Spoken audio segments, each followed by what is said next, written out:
आज हम बात कर रहे हैं बॉलीवुड की एक काफी बड़ी और मुनफरिद फिल्म प्रोडक्शन की हाउसफुल 5।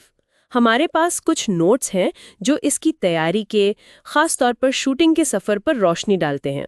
आइए देखते हैं कि इसमें क्या खास है। जी बिल्कुल। ये सिर्फ एक और हाउसफुल फिल्म नहीं लगती।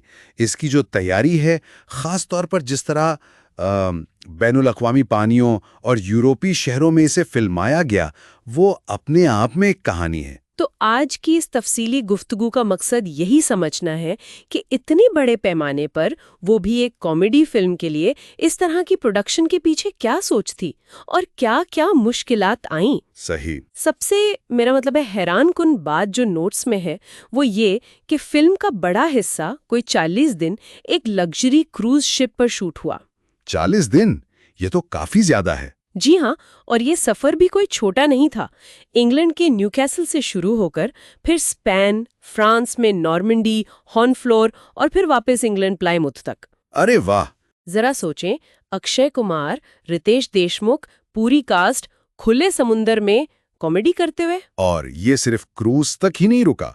ठीक है, नोट्स ये भी बताते हैं कि फ्रांस की वो खूबसूरत बंदरगाह हॉर्नफ्लोर और स्पेन के साहिलों पर भी शूटिंग हुई। बिल्कुल, यानी स्टूडियो सेट्स के बजाय असली हकीकी लोकेशंस को तरजीह दी गई। हाँ, जो कि कॉमेडी के लिए थोड़ा गैरमामूली है।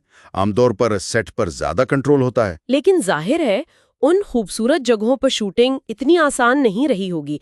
जराए बता रहे हैं कि चलते जहाज पर फिल्म बंदी अपने आप में एक चैलेंज था। यकीनन। और ये कि अदाकारों को तो समंदरी बीमारी यानी सी सिकनेस के दौरान भी रिहर्सल करनी पड़ी। ओहो, ये तो बहुत मुश्किल है। सी सिकनेस न सिर्फ तकलीफ देती है, बल्कि कॉमेडी के लिए जो तवानाई और तासुरात चाहिए, उन पर भी असर डालती होगी। बिल्कुल, कॉमेडी तो टाइमिंग का खेल है। सही। और नोट्स में एक और बात भी है कि कैमरा अमले के पास जब जहाज बंदरगाह पर रुकता था, तो शॉट्स लेने का वक्त बहुत कम होता था। अच्छा, मतलब जल्दी जल्दी काम खत्म करना पड़ता होगा। जी बिल्कुल। जहाज के निकलने से पहले सब कुछ मुकम्मल करना बड़ा प्रेशर रहा होगा। और एक और वाकई दिलचस्प बात जो मुझे लगी वो ये कि जराए के मुताबिक ग्रीन स्क्रीन का इस्तेमाल नहीं हुआ। वाकई आजकल की बड़ी फिल्मों में तो बहुत आम है ये। जी हाँ, यानी जो पसे मंजर है वो असली है, बाद में कंप्यूटर से नहीं डाला गया। अच्छा, तो ये एक तरह से फिल्म को ज्यादा, क्या कहते हैं, हकीकत पसंद आना या बसरी तौर पर शानदार बनाने की कोशिश हो सकती है। हाँ। और अगर हम इसे थोड़ा बड़े तनाजुर में देखें, तो ये सिर्फ खूबसूरत मंजर दिखाने की बात नहीं है। ये शायद बॉलीवुड की जो आलमी पहुंच बढ़ाने की कोशिश है, अच्छा, उसका हिस्सा हो सकता है। यानी आप कह रहे हैं कि हकीकी बैनुल अक़वामी मुकामात दिखाकर वो दुनिया भर के नाजरीन को मुतवज्जे करना चाह रहे हैं, फिल्म को ज्यादा ग्लोबल फील देने के लिए। हाँ, ऐसा लगता है। जब आप जानी पहचानी बैनुल अक़वामी जगहों पर शूट करते हैं, तो फिल्म सिर्फ मकामी नहीं रहती, ये एक तरह का बसरी पासपोर्ट बन जाती है नाजरीन के लिए।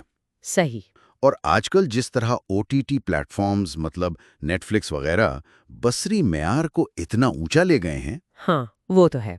तो बड़ी स्क्रीन की फिल्मों पर भी दबाव है कि वो कुछ खास, कुछ बड़ा पेश करें।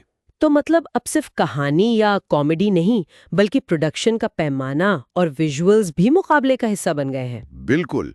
ये फिल्म जैसे याद दिला रही है कि कॉमेडी भी बहुत बड़े कैनवस पर, खुली जगहों पर हो सकती है, सिर्फ बंद सेट पर नहीं।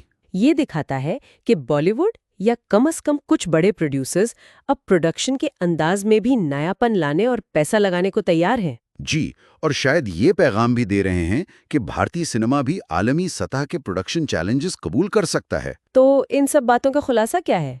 हाउसफुल 5 की ये प्रोडक्शन बज़ाहिर बॉलीवुड के बढ़ते हुए इरादों को दिखाती है। सही।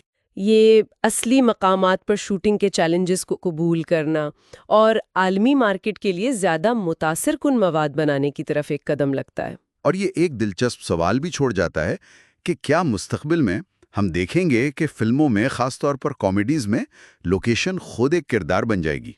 अच्छा, यानी सिर्फ बैकड्रॉप होने के बजाय। जी, कहानी का एक अहम हिस्सा। जैसा कि इस प्रोडक्शन से कुछ इशारा मिलता है, इस पर गौर किया जा सकता है।